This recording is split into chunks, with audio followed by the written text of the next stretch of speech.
BJP का सरदर्द। नीतीश ने बढ़ाई मोदी की टेंशन, अब बिहार चुनाव में होगा खेला। क्या नीतीश कुमार अब धीरे धीरे बीजेपी का सरदर्द बनते जा रहे हैं? क्या नीतीश कुमार से परेशान हो गई है बीजेपी? ये सवाल इस वक्त राजनीति की गलियारों में जमकर उठ रहे हैं। और उठे भी क्यों ना, नीतीश आए दिन कुछ ना कुछ ऐसा कर जाते हैं जो बीजेपी के लिए गले की फांस बन जाती है। वहीं उन्होंने फिर कुछ ऐसा कर दिया जिससे बीजेपी और नीतीश बाबू खुद विपक्ष के निशाने पर आ गए। दरअसल इस वक्त सोशल मीडिया पर नीतीश का वीडियो जमकर वायरल हो रहा है। ये वीडियो आप अपनी स्क्रीन पर देख सकते हैं। आप इस वीडियो को ध्यान से देखिए कैसे राष्ट्रगान शुरू होने के बाद भी नीतीश हिलते डुलते नजर आ रहे। वो अपने पास खड़े नेता से हाथ मार मार कर ठहाके लगाते हुए बातचीत करते नजर आ रहे।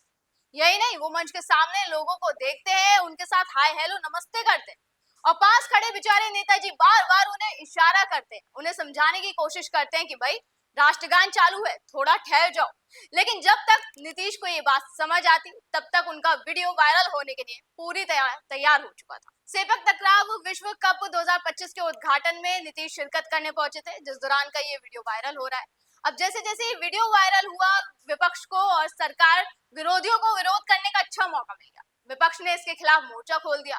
बिहार की पूर्व मुख्यमंत्री राबड़ी देवी ने नीतीश कुमार से सदन में माफी मांगने को कहा। विधान परिषद में भारी हंगामा हुआ। हंगामा इतना बढ़ गया कि विधान परिषद की कार्रवाई को स्थगित करना पड़ा। वह इस मामले पर आरजेडी ने पोस्टर के जरिए भी नीतीश सरकार को घेरना शुरू कर दिया है।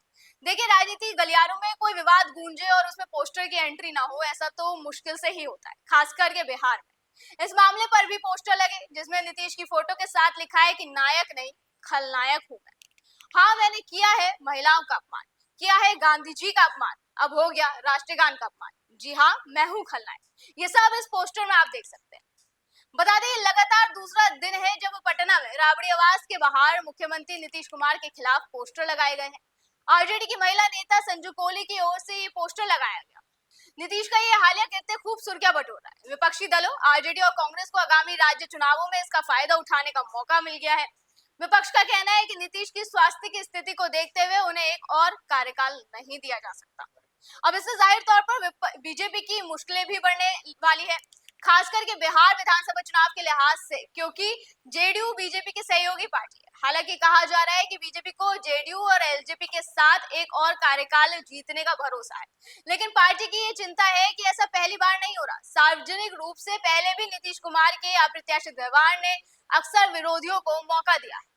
लेकिन दूसरी तरफ बीजेपी का ये भी मानना है कि कुमार एक मूल्यवान भागीदार बने रहेंगे और आरजेडी के जंगल राज की यादें सत्ता विरोधी भावना की किसी भी संभावना को खत्म कर देंगे। इसके अलावा उनके अच्छे शासन और प्रदर्शन के मामले में मानक बढ़ाने का श्रेय दिया जाता है, जो बिहार में गठबंधन को एक और कार्यकाल जीतने में मदद करेगा। वहीं इसको लेकर बीजेपी का कहना है कि नीतीश कोई राष्ट्रगान का अपमान नहीं कर रहे। बीजेपी विधायक हरिभूषण ठाकुर ने कहा कि कोई राष्ट्रगान का अपमान नहीं हुआ, जंगल राज आरजेडी के मंसूबे धरे रह जाएंगे, कहीं कुछ नहीं हुआ, राष्ट्रगान का कोई अपमान नहीं हुआ। इसके अलावा आरजेडी एमएलसी नीरज कुमार ने भी कहा कि नीतीश कुमार के माफी मांगने का सवाल ही पैदा नहीं होता।